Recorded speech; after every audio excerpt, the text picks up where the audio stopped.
In this age of interpretations and disinformation and outright ignorance, I feel the need to correct the record on some of the misconceptions and misinterpretations that we have in our society. One of the things that really bothers me, particularly in light of the coronavirus media coverage, is the protesters and such storming capitals of the various states, protesting certain rights. And they have a right to this and they have a right to that, which in my view is just very selfish and unreasonable and a total misconstruction of the Constitution or even the construction or composition of a civilized society. So I think we have to look back at organization of societies.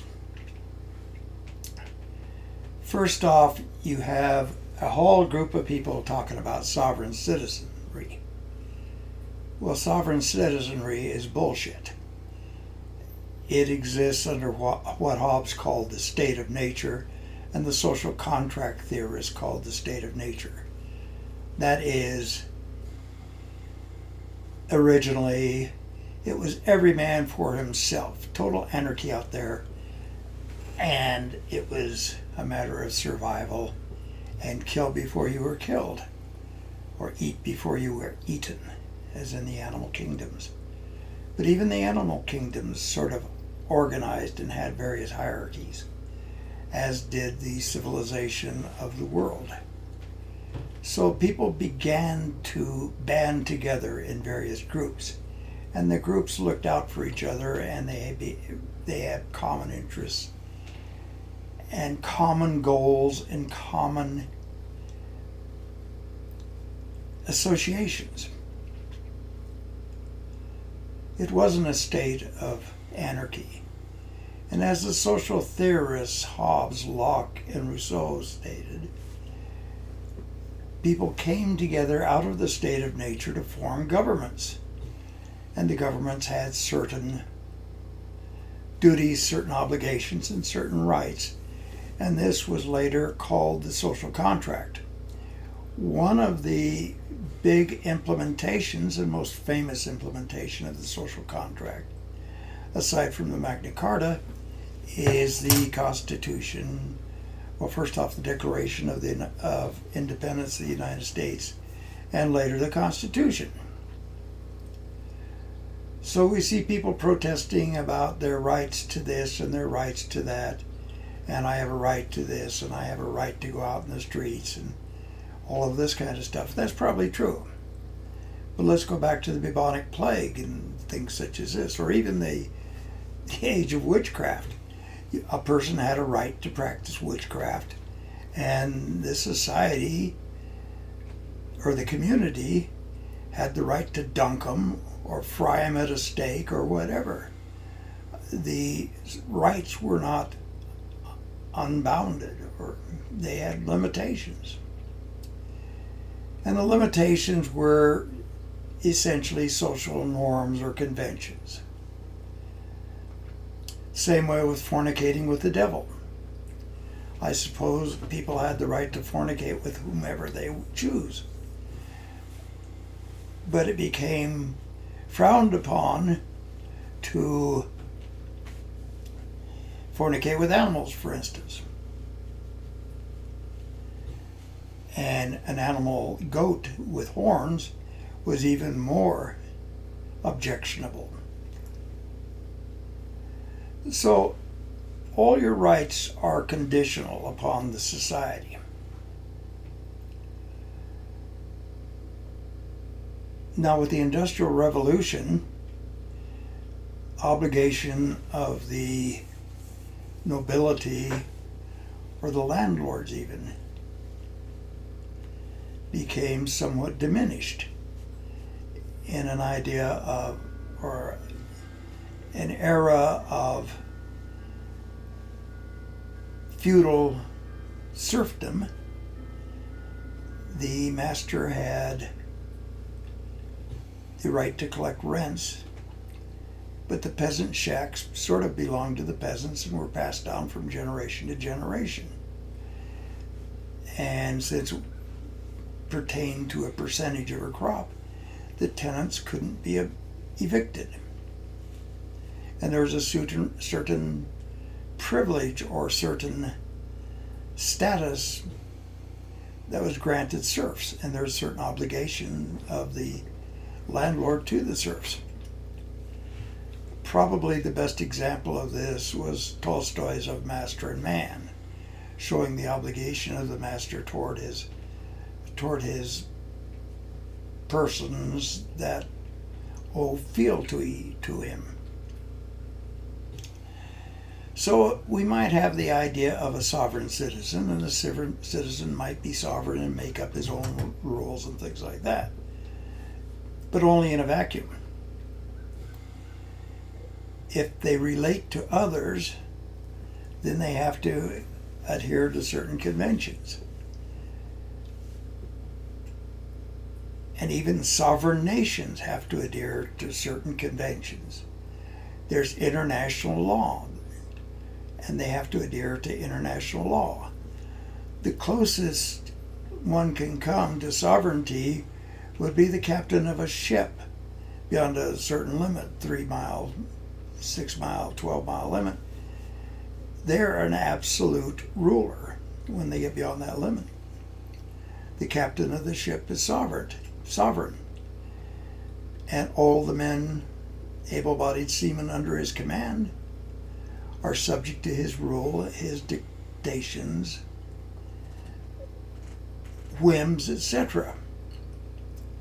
And in fact, objecting to the rule of the captain was called mutiny for centuries, and mutiny was punishable by hanging.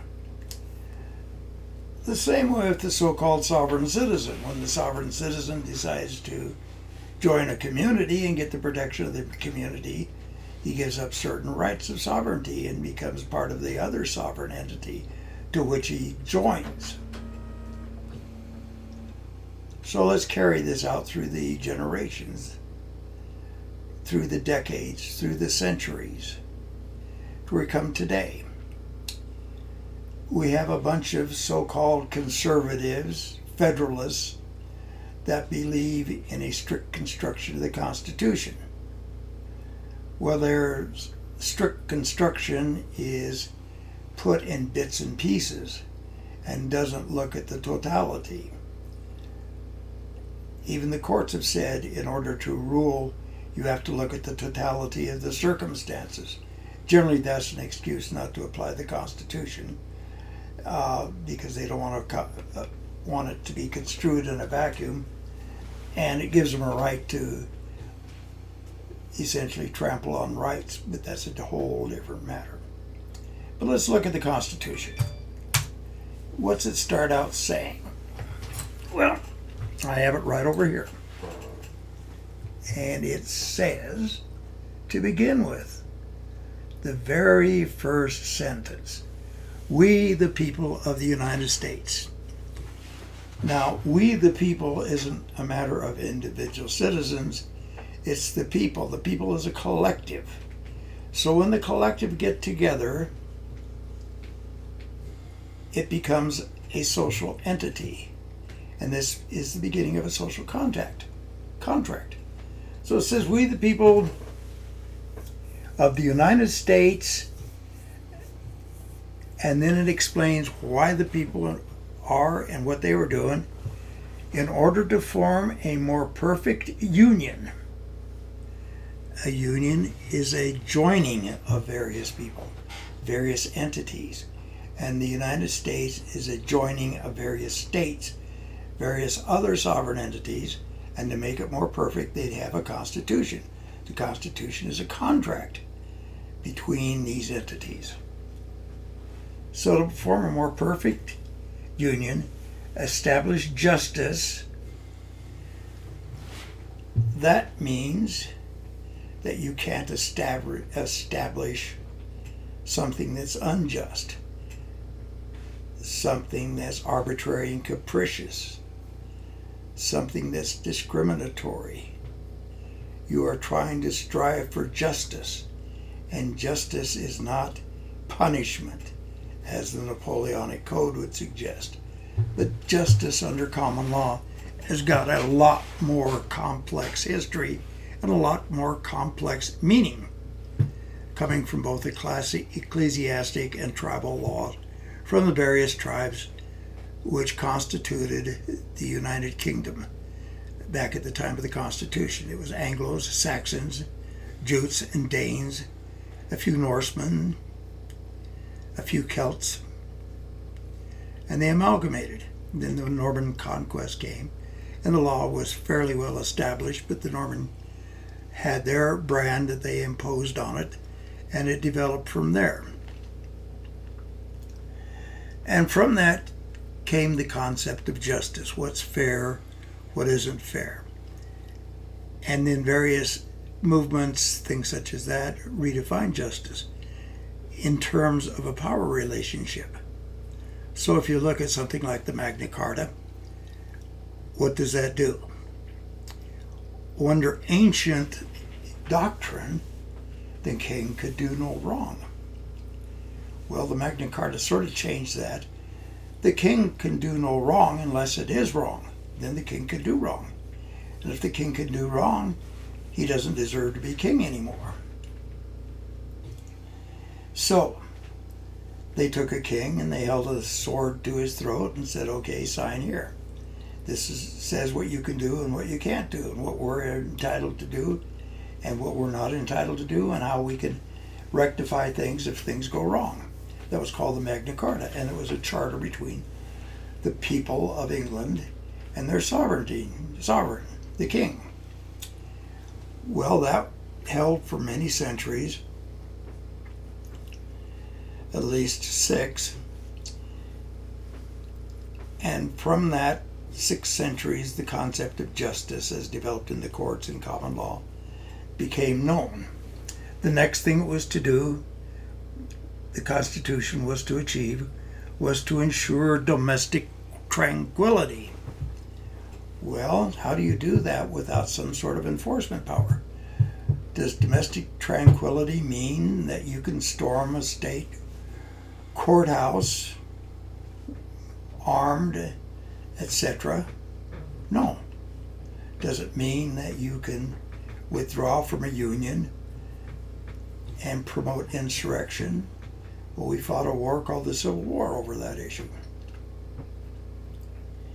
It means there's certain boundaries and there's certain rules and certain regulations, but the rules, regulations are drafted and put into various forms. Most of them are conventions, norms, mores, folkways, taboos, things like that, that are accepted by all of the society. So the Constitution became a framework, or becomes a framework, for all of that to work within, to be explained within, and to be interpreted within. The next purpose was to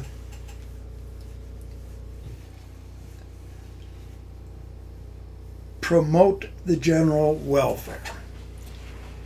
Now, does that mean to establish a welfare state? Well, it could. Does that mean that we should prefer business over other people? No. That means that what is good for the society in general. Now, later you had a bunch of assholes come along and they say, well, what's good for General Motors is good for the country. Well, that's bullshit. What's good for the country is what's good for the country, and the country is all of the people. We the people, not we the corporate entities, not we the ruling elite, not we the hoi polloi or whatever. It's we the people. And as long as it's we the people, then it should include everyone. And we're in a real situation now where this is being tested by various administrations. we're faced with a big problem with coronavirus right now. And the society is going to be irreparably harmed, and some more so than the others. And it's our duty as a society to promote the general welfare. That means we can't discriminate in favor of the rich against the poor. Now, this was done in France, and you had a callous attitude of the rulers. For instance, one ruler said, "Oh, the people have no bread, well, let them eat cake." She ended up without her head, as did a lot of her family. Well, we've gone beyond that. We've outlawed the guillotine here. But the concept of the people ruling wasn't abolished. And the idea of one class taking unfair advantage of another wasn't contemplated. And it wasn't until the propagandists took hold that this even came into challenge. But we'll go on looking at the next purpose of the Constitution. We have domestic neutrality, provide for common defense, promote the general welfare, not for the welfare of some, and to secure the blessings of liberty to ourselves and our posterity. The benefits of liberty.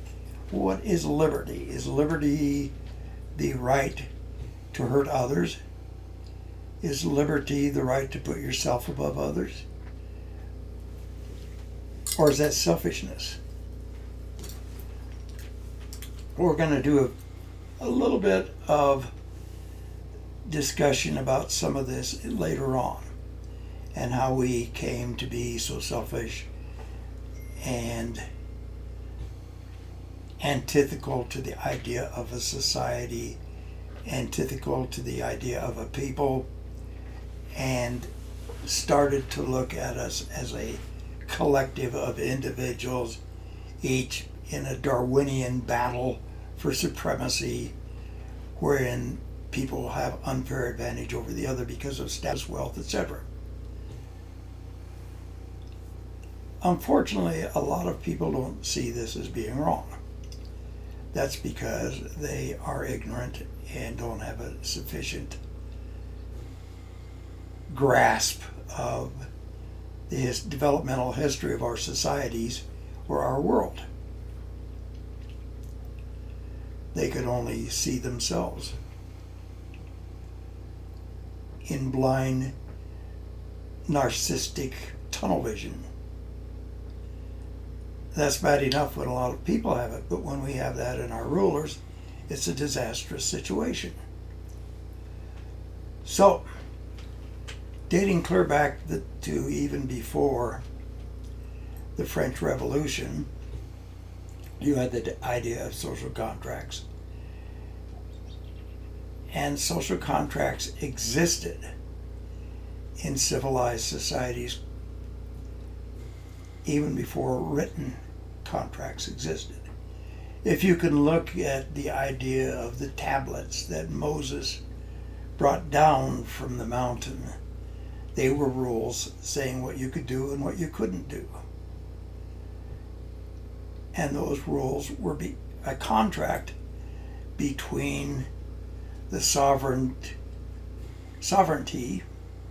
which to the Hebrews was a god, and the rest of the Hebrew society or Jewish population. And that's gone on through the ages. And even in the multi-theistic cultures, you had a coming together and agreement of certain mores, folkways, etc.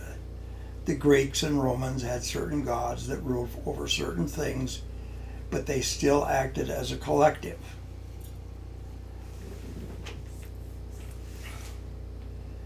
But that's inconvenient now for the ruling elite. Now we can go back to history And where did this dissension idea come from? It came from the Romans. Their idea of expanding their territory, expanding their rule, expanding their influence was one that was called divide and conquer. So they'd go into the area of the Goths or the Visigoths, and they would divide them and conquer them. That's what's happening in our society now. Now, I want all of you to think about what I said with just the preamble to the Constitution. The preamble means the beginning. It means its justification. Why does it exist? How was it created? Why was it created? And what's it supposed to do? After setting this forth, then we come to the Constitutional in general and the separation of powers, etc., which I'll cover in my next broadcast. Thank you for listening. This is Dennis signing off.